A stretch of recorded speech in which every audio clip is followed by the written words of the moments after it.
still doing Hunger Games discourse, right?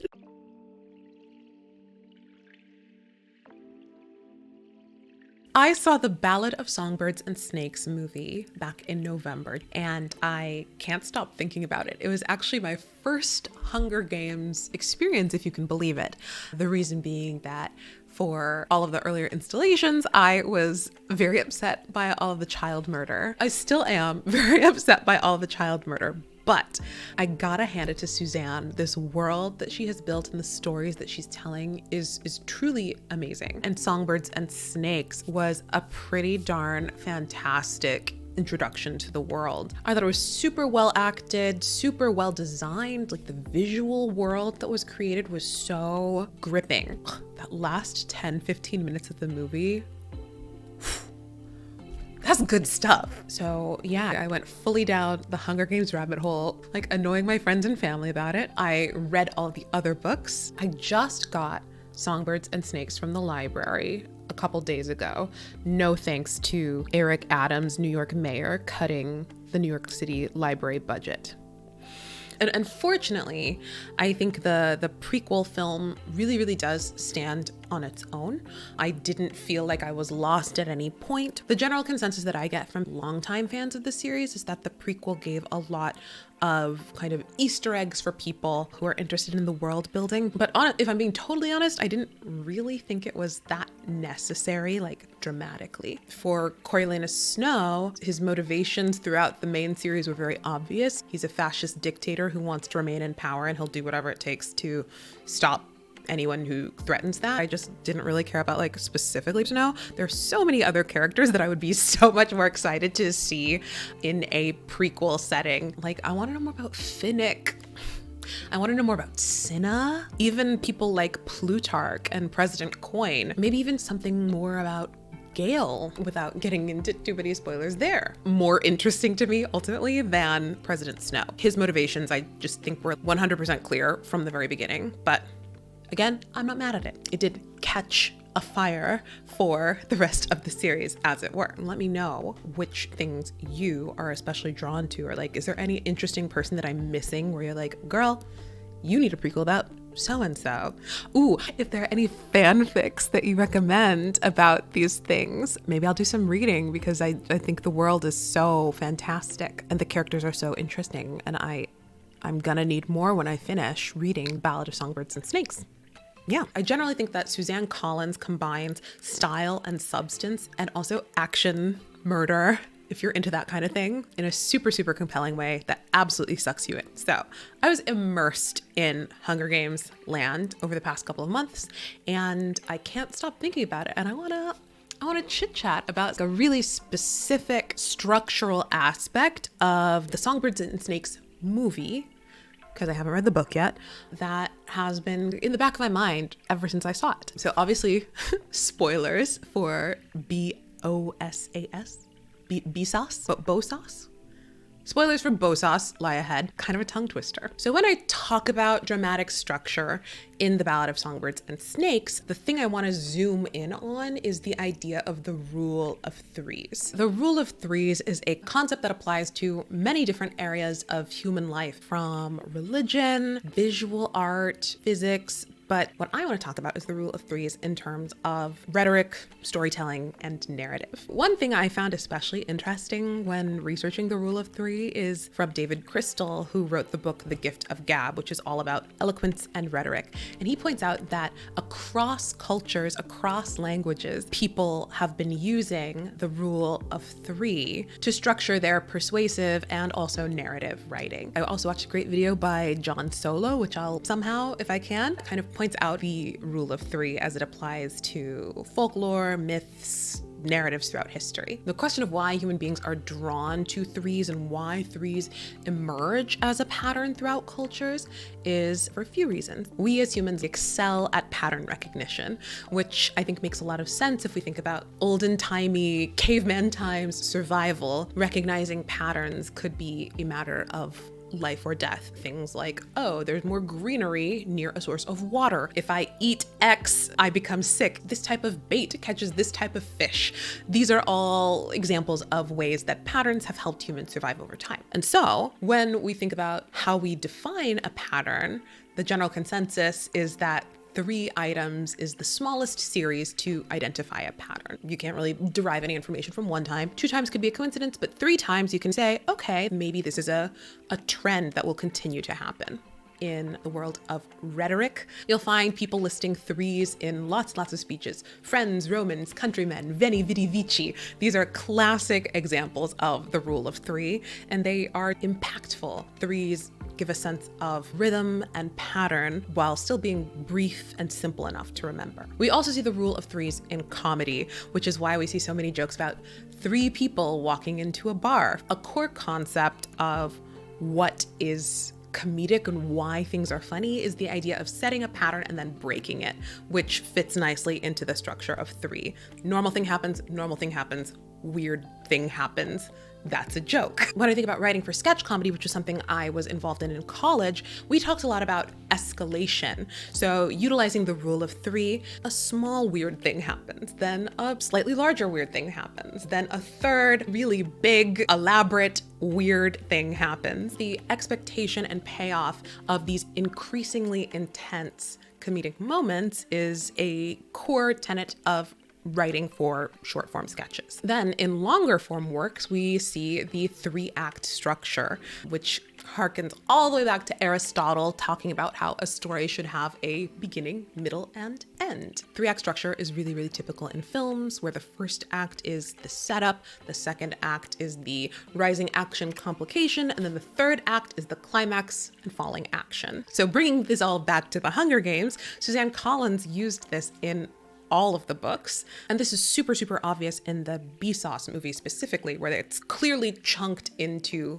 3 pieces: the mentor, the prize, the peacekeeper, following the structure of the chapters of the book. So all this talk about the rule of 3 brings me to my specific topic for this video, which is the 3 people that Coriolanus has killed. When I watched this film, Coriolanus's 3 kills were the most impactful moments to me.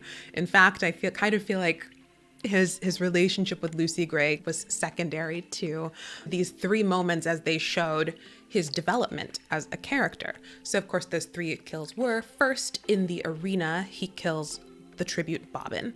Then he kills the mayor's daughter, Mayfair, in District 12. And then lastly, he kills Sejanus, his friend and classmate from the Capitol. And then I guess, the question of does he kill Lucy Gray is another one, but that's a topic for another video. The thing that I find interesting about these 3 main kills leading up to the climax of the film, which I consider to be him and Lucy Gray in the forest, is that Sejanus's death was actually set into action in between the first 2, before the mayor's daughter is killed. That was strange to me, because even though Sejanus's death comes third, the action that I found the most upsetting actually happened second in this sequence. Because if I think about what each of the kills represents in Coriolanus's development as a character, I see the first one, killing Bobbin in the arena. Bobbin is coming at him with a machete, so he kills him in self-defense. Similarly, killing the mayor's daughter can also be seen as another moment of self-defense, where she very clearly threatened to tell the escape plan. Coriolanus shoots her so that she cannot put his life and the lives of his friends in danger. So again, it feels somewhat justified as a self-defense. Feels like his hand was forced.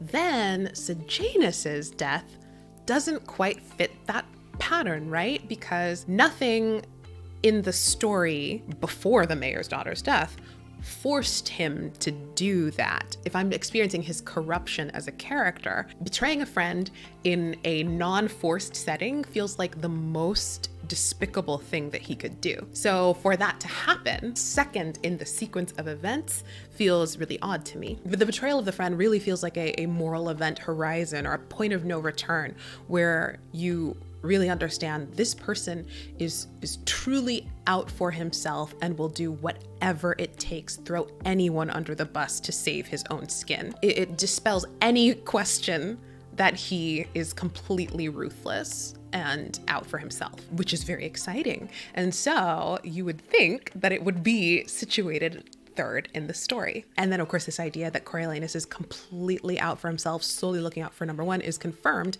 in the climax of the story in the forest. God, that scene is so good. So again, I think it's strange that the actual betrayal took place in between the other two kills. Watching the film, I certainly felt like Sejanus was as good as dead as soon as Coriolanus sent the Jabberjay recording of their conversation. The movie did a really good job of establishing this totalitarian world where the thought of even trying to escape was sufficient cause for execution, and a world where anyone can be considered guilty by association with a criminal meant that, for me, the stakes of this betrayal were already set the second he sent the bird to Miss Volumnia Gall, Slay Queen. When I've talked to some friends about this, some of them have said they thought Coriolanus's idea was that somehow Sejanus's family would bail him out. And I think that might be something that's clearer in the book, but was not clear at all in the movie. You understood why he did it, but as soon as it happened, I was like, oh, you have completely screwed over your seeming best friend. In general, it sounds like Coriolanus's inner monologue throughout the book sheds a completely different light on the events of the movie. I understand the decision not to have the inner monologue throughout the film, but there definitely were moments that might have been clearer with a glimpse inside Coriolanus's head, and this is one of them. To me, experiencing the story for the first time through the movie, the betrayal felt huge. And then of course, murdering the mayor's daughter turned up the heat even higher on this betrayal, which kind of makes Sejanus's death even more Coriolanus's fault. And actually, at the time of this video, the Wikipedia page for the book is still wrong about the order of events. Also, some other people who I've seen talk about this movie talk about it out of order. And I think it's because we do kind of implicitly feel this sense that betraying a friend, turning on someone who has been kind to you, is even worse than, obviously worse than killing someone who is coming at you with a weapon, worse than killing somebody who is blackmailing you, and worse than killing even a stranger, right? I think we have this sort of innate sense that disloyalty is an even greater crime. Something that I think works about the current version of the story is that we get some suspense between the betrayal and the actual death, where you think, oh, maybe nothing bad will happen. But again, for me, in the film, I felt like the die was cast as soon as he hit record, and it was just a matter of when. So my pitch for the clarity of the character arc, or if you are thinking about writing a story with a similar idea, villain origin story, where you want to show a sense of corruption, a person whose morality declines over the course of the story, what I might do, using Songbirds and Snakes as an example, is switch the order of those last two kills to make it really, really clear that narking on Sejanus is the third action, the final nail in the coffin of Coriolanus's potential to be a good person. And I actually don't think it would be that big of a change. The first kill could be identical. The same building of suspicion of Sejanus in District 12, I think, could absolutely work. It would just be essentially moving the confrontation with the mayor's daughter before that. So mayor's daughter is killed, they cover it up. There's an uneasy peace section where they think maybe they just got away with it and everything is fine. Then Spruce gets captured and Coriolanus finds out that Sejanus wants to save Spruce and or still has plans to escape. And there could be one big confrontation with Sejanus where Coriolanus is like, dude, you have already gotten me in trouble. You have forced my hand in murdering the mayor's daughter, and now you want to continue to kick the hornet's nest, whether it's by saving Spruce or simply escaping from District 12. I feel like a big confrontation like that would force Coriolanus's hand. He feels like he has to do something to save his own skin, thereby signing his friend's death warrant. And then I think you get a sense of Could he have possibly convinced his friend? Was there another way he could get through it? It's a different flavor of tragedy. Again, I just think this is a clearer escalation, or whatever, declension of morals, as it were. A structurally clearer move for the character that would be pretty easily implemented without really affecting the rest of the structure of the story. That said, I do think that the suspense between sending the bird and actually experiencing Sejanus's death is really impactful and interesting. It's another flavor of drama, another flavor of tragedy, right? Even as I'm talking about this now, I think there is something that is also very compelling about the fact that Coriolanus's hand was not forced and he just betrayed his friend totally of his own free will. But I still feel like maybe it could have happened later in the story, just because it felt so significant in the film. All of this said, yes, there are rules of three. Yes, there are things that people have done over and over because they work, but you know what? Rules are meant to be broken. It's fun to break rules, and oftentimes writing comes down to what has an impact.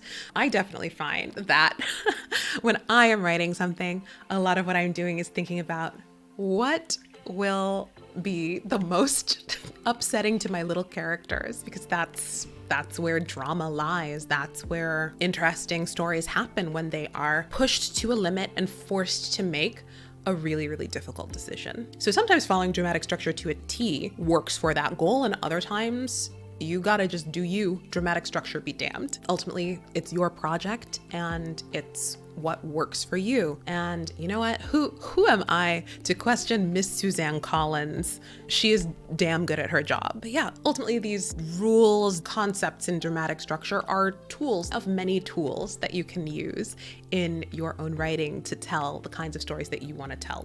So try it out, see what happens, see what makes your little characters do the most interesting stuff.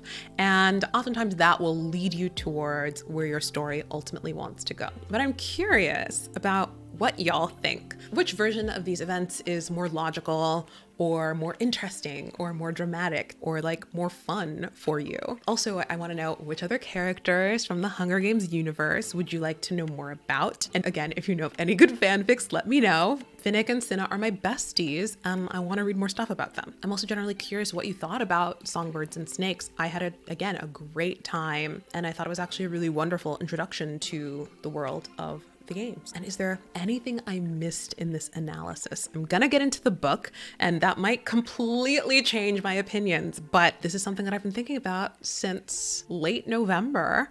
And yeah, I look forward to hearing your thoughts. Writing is so fun and interesting, isn't it? Thank you so much for watching, and I hope this gives you something to consider for the next time you're writing a story. Okay, bye. So I saw the Ballads of Songbirds. Oh my God.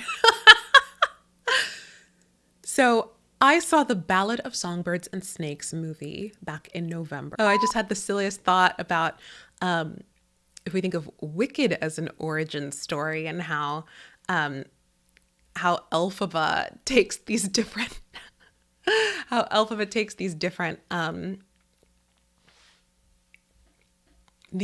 steps in her journey to taking on the mantle of the Wicked Witch. I only know the musical though, so this is maybe not a good example. Anyway.